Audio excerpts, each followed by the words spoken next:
Good morning students, कैसे हैं आप लोग। आशा है अपने अपने घरों में स्वस्थ होंगे, अच्छे होंगे।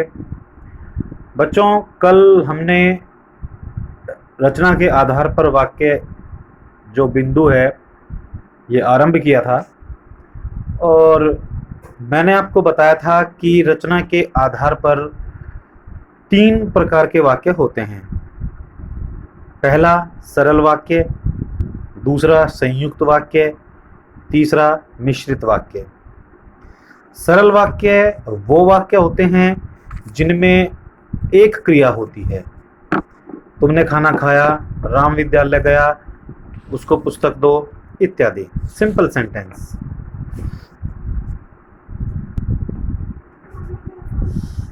फिर दूसरे हैं संयुक्त वाक्य, जिन वाक्यों में आए हुए सभी उपवाक्य समान स्तर के होते हैं और ये समुच्चय बोधक अव्यय शब्दों से जुड़े होते हैं, उन्हें संयुक्त वाक्य कहते हैं। यात्री बैठ गए और बस चल दी। यात्री बैठ गए, बस चल दी, ये 2 उपवाक्य हैं और समुच्चय बोधक से ये जुड़ा हुआ है। बिजली नहीं है इसलिए अंधेरा है।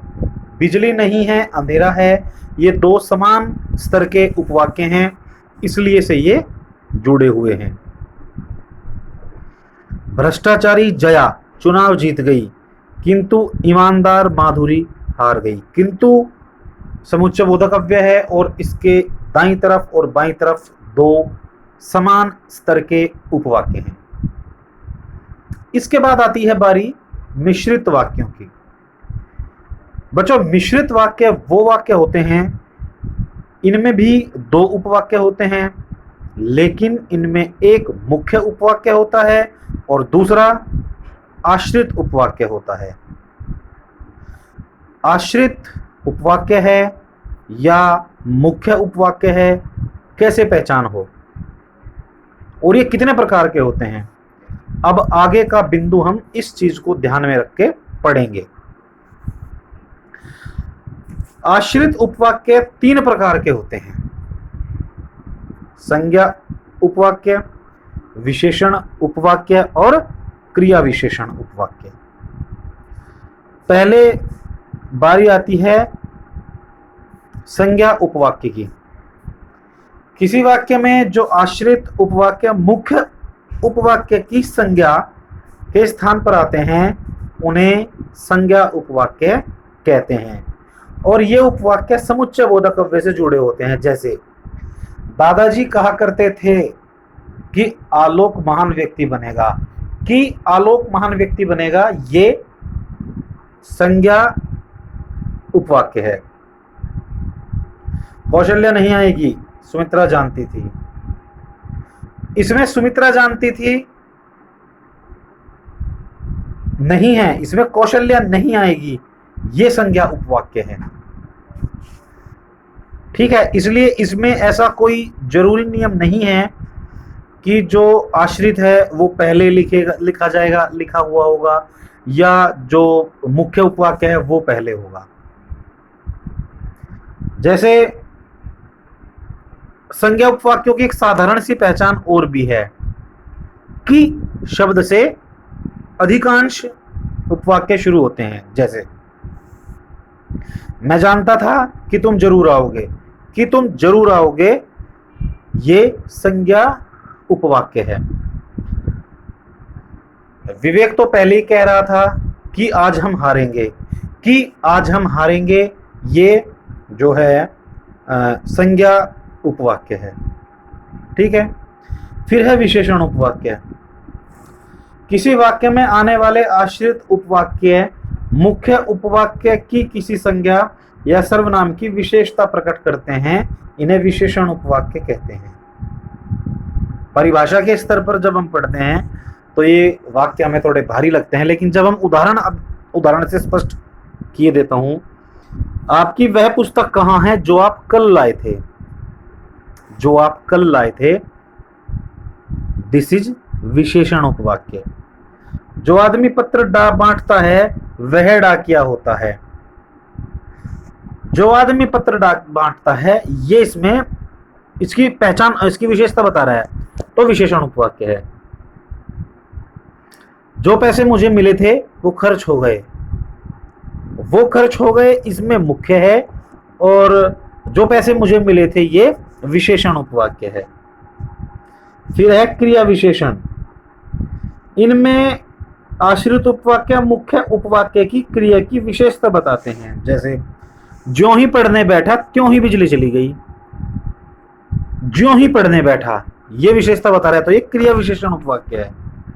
जब घंटी बजी फोन उठा लिया, जब घंटी बजी, तो इसमें जो है जैसे क्रिया विशेषण के भेद होते हैं, कालवाचक, स्थानवाचक, रीतिवाचक, परिमाणवाचक, इसी प्रकार के इससे उपवाक्य के भी भेद होते हैं। बच्चों, यदि हम परिभाषा के स्तर पे उपवाक्य को समझने का प्रयास करेंगे तो ये हमारे लिए बेहद कठिन होता है। हम इन्हें उदाहरणों के माध्यम से और जो सरल तकनीक है उसके माध्यम से ही ज्यादा अच्छा समझ सकते हैं। मेरी 3 बातों को मैं दोबारा से फिर दोहरा रहा हूं। एक, की से शुरू होने वाले संज्ञा उपवाक्य हैं, जो जिसे इनसे शुरू होने वाले विशेषण उपवाक्य हैं, ज्यों ही, जब, इनसे शुरू होने वाले क्रिया विशेषण उपवाक्य हैं। आगे मैं और भी ज्यादा उदाहरणों के माध्यम से इसको आपको क्लियर करता हूं। अब हमारा जो मेन मुद्दा है वो ये है कि प्रश्न कैसे आता है परीक्षा में। ठीक है, ये हमने पढ़ लिए वाक्य कि भाई 3 प्रकार के होते हैं, सरल, संयुक्त और मिश्र, इनकी परिभाषाएं पढ़ ली, इनके देख लिया। प्रश्न जो आता है वो आता है रचनांतरण के रूप में। 2 प्रकार से आता है, सॉरी। एक कि वाक्य लिखा हुआ है और पूछा गया है कि ये कौन सा वाक्य है। 2 कि इसको सरल है तो संयुक्त में बदल दो, संयुक्त है तो मिश्र में बदल दो, मिश्र है तो सरल में बदल दो, यानी वाक्यों का रचनांतरण आता है। मैं आपको कुछ उदाहरणों के माध्यम से इसे और ज्यादा स्पष्ट करने का प्रयास करता हूं। जैसे सरस्वती ने नहाकर पूजा की, ये एक सिंपल सेंटेंस है। सरस्वती ने नहाकर पूजा की, तो इसे हम कैसे बदलेंगे संयुक्त में? सरस्वती नहाई और पूजा की। ठीक है। जैसे नेता भाषण देकर चला गया, नेता ने भाषण दिया और चला गया, तो चोर को देखकर सिपाही पकड़ने दौड़ा, चोर ने सिपाही को देखा और पकड़ने दौड़ा।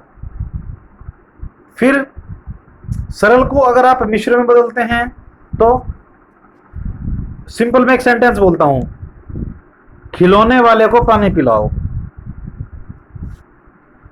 इसको कैसे बदलोगे मिश्र में? और मिश्र वाक्य की जो कंडीशन है वो भी पूरी होनी चाहिए, उसे पानी पिलाओ जो खिलौने वाला है।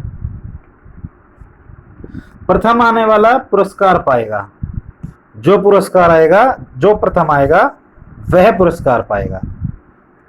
इस तरह से इसको कन्वर्ट कर सकते हैं। फिर है संयुक्त वाक्यों का सरल वाक्यों में रचनांतरण।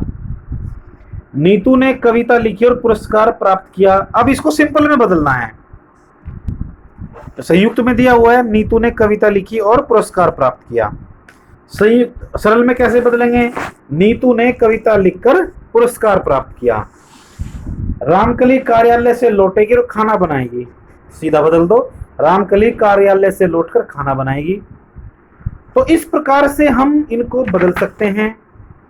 फिर भी मैं, यदि आपको इस टॉपिक के अंदर कोई भी संदेह है, कोई भी भ्रांति है, समझ में नहीं आता, व्हाट्सएप के जरिए, फ़ोन कॉल के जरिए आप अपना सवाल पूछ सकते हैं।